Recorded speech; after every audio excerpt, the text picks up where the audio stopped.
Vor kurzem habe ich ein Video dazu veröffentlicht, wie Einkünfte aus Kryptovermögen im Kontext der erweitert beschränkten Steuerpflicht zu versteuern sind, wenn du Deutschland verlassen hast. Dazu mache ich hier nochmal einen Nachtrag.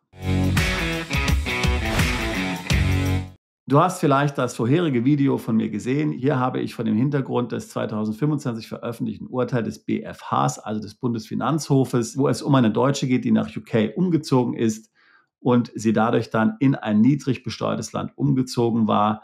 Sie fiel dann unter die erweitert beschränkte Steuerpflicht. Der BfH hat in diesem Urteil nochmals bestätigt, dass die erweitert beschränkte Steuerpflicht rechtmäßig ist, dass sie nicht gegen das Völkerrecht verstößt, dass sie nicht gegen EU-Recht verstößt.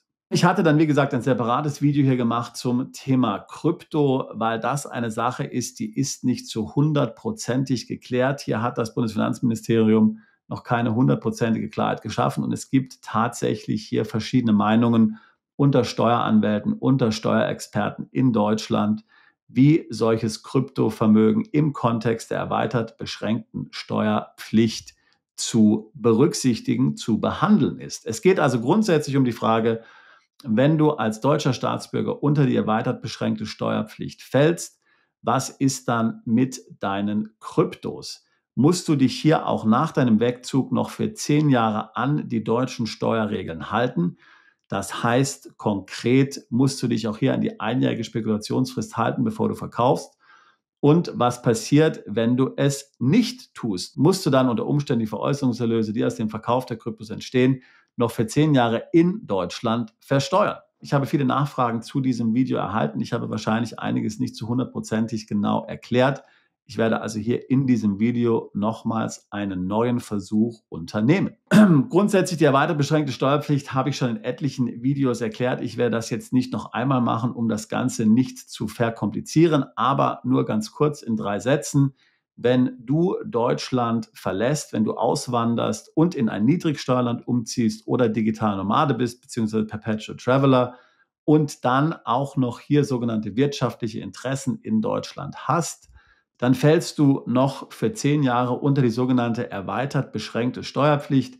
Das heißt also, du musst hier bestimmte Einnahmen weiterhin in Deutschland versteuern für noch weitere 10 Jahre nach dem Wegzug. Machen wir mal ein Beispiel. Mal angenommen, du verlässt Deutschland und wirst digital Nomade, du hast aber ein Aktiendepot in der Schweiz und in diesem Aktiendepot in der Schweiz befinden sich Aktien deutscher Unternehmen. Mercedes-Benz, BMW, BASF, sagen wir mal. So, wenn jetzt der Wert dieser Aktien 154.000 € überschreitet oder insgesamt mehr als 30% deines Gesamtvermögens ausmacht, dann löst du damit die erweitert beschränkte Steuerpflicht in Deutschland aus.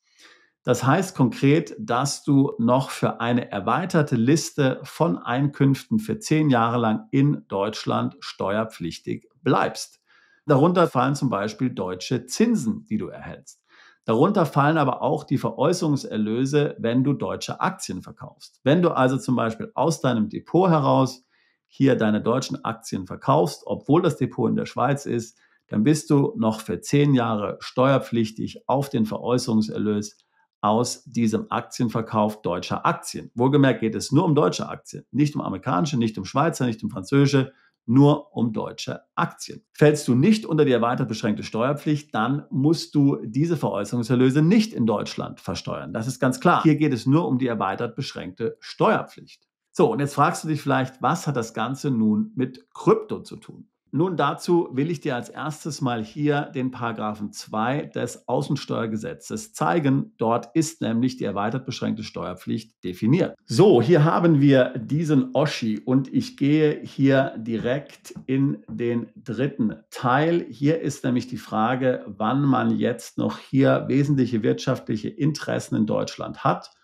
Und wenn man diese hat, wird eben die erweitert beschränkte Steuerpflicht ausgelöst. Eine Person hat im Sinne des Absatzes 1 und 2 wesentliche wirtschaftliche Interessen im Geltungsbereich dieses Gesetzes, wenn, und hier gehe ich jetzt zum 3. Punkt, zu Beginn des Veranlagungszeitraums ihr Vermögen, dessen Erträge bei unbeschränkter Einkommensteuerpflicht nicht ausländische Einkünfte im Sinne des Paragraphen 34d des Einkommensteuergesetzes wären, mehr als 30% ihres Gesamtvermögens beträgt oder 154.000 Euro übersteigt. Hiermit sind wir eben nun also bei dem Punkt, den ich gerade eben hier erwähnt habe, wenn man an die deutschen Aktien denkt. Wenn du an deutschen Unternehmen beteiligt bist, dann gelten diese Einkünfte nicht als ausländische Einkünfte im Sinne des Paragraphen D.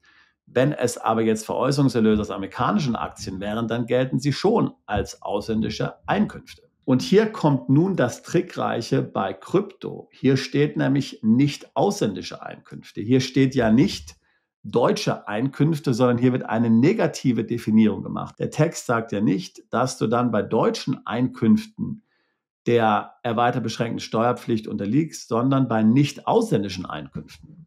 Einkünfte aus den amerikanischen Aktien sind amerikanische Einkünfte, weil man eben hier die Aktien ganz klar den USA zuordnen kann. Wie ist es aber nun bei Krypto?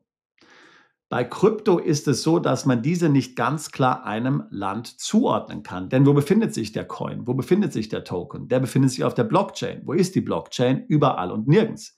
Sicherlich nicht in einem ganz bestimmten Land. Das Bundesfinanzministerium hat tatsächlich geklärt, dass ein Exchange zum Beispiel hier keinen Unterschied macht, denn bei einem Exchange wird hier nur der Key gespeichert, nicht aber der Coin selbst. Also, selbst wenn du jetzt hier ein Wallet hast bei einem Exchange, sagt das nichts aus, wo sich tatsächlich dieser Coin befindet. Das heißt also, man kann hier nicht sagen, dass du tatsächlich hier ausländische Einkünfte hast, die einem ganz bestimmten Land zuzuordnen sind. Und deswegen, so sagen manche Experten, hier gibt es eben Uneinigkeit unter den Steuerexperten und das Bundesfinanzministerium hat es noch nicht klargestellt. Deswegen sagen manche Experten, dass diese Kryptos unter diesem Paragraphen fallen. Das heißt, auf Deutsch gesagt, wenn du als Deutscher aus Deutschland wegziehst, in ein Niedrigsteuerland oder digitaler Nomade wärst und Kryptos besitzt im Wert von mehr als 154.000 Euro oder im Wert von mehr als 30% deines Unternehmens, dann löst du die erweitert beschränkte Steuerpflicht in Deutschland aus. Das heißt dann auch konkret, dass du dich hier hinsichtlich der Kryptos an die deutschen steuerlichen Regeln halten musst. Ansonsten wärst du steuerpflichtig in Deutschland.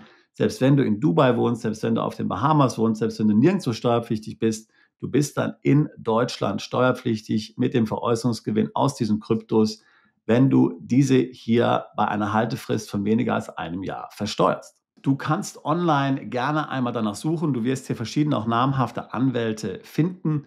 Ich habe das ganze Thema vor kurzem mal bei einem unserer Events besprochen mit Matthias. Er ist ja der führende Kryptosteuerberater in Deutschland. Er sieht das Thema ziemlich kritisch. Er sagt also, dass du dich am besten hier an die Haltefrist halten sollst, solange das Ganze eben noch nicht geklärt ist.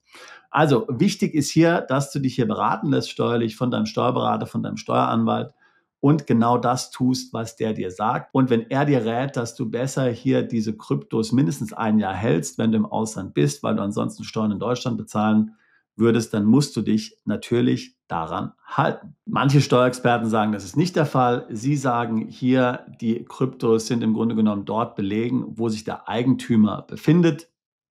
Eben, wie gesagt, eine Klarstellung durch das Bundesfinanzministerium steht aus. Ob sie jemals kommt, wer weiß. Wichtig ist, wie gesagt, dass du dich hierzu informierst. Die Alternative ist natürlich, dass du sagst, du ziehst in ein Land um, mit dem Deutschland ein Doppelbesteuerungsabkommen hat, wo diese Dinge geklärt sind, sagen wir zum Beispiel die Schweiz.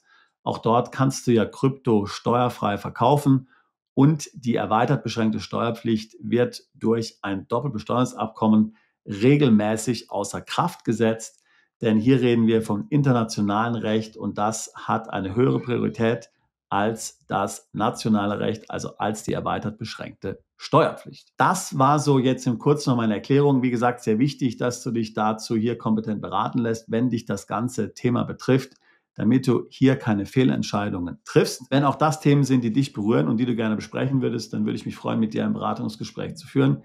Link dazu packe ich hier in die Beschreibung dieses Videos mit hinein. Wir tun seit fast 20 Jahren nichts anderes als Mandanten genau bei solchen Fragen zu beraten. Umzug ins Ausland, Steueroptimierung im Ausland, Vermögensschutz und Vermögensaufbau im Ausland. Ich würde mich freuen, auch dich alsbald zu unserer Mandantschaft zählen zu können. Bist du Unternehmer, Freiberufler oder Investor? Zieht es dich schon lange ins Ausland? Mach heute den ersten konkreten Schritt in eine Zukunft mit mehr Geld und mehr Freiheit. Buche ein Beratungsgespräch mit Sebastian und seinen Kollegen. Unsere Kanzlei unterstützt Mandanten wie dich dabei, deine Steuerlast legal zu reduzieren, Vermögen aufzubauen und zu schützen und deine persönliche Freiheit zu maximieren. Profitiere jetzt von unserem Fachwissen und unserem Netzwerk. Gehe zu mandatierung.com und werde Mandant unserer Kanzlei.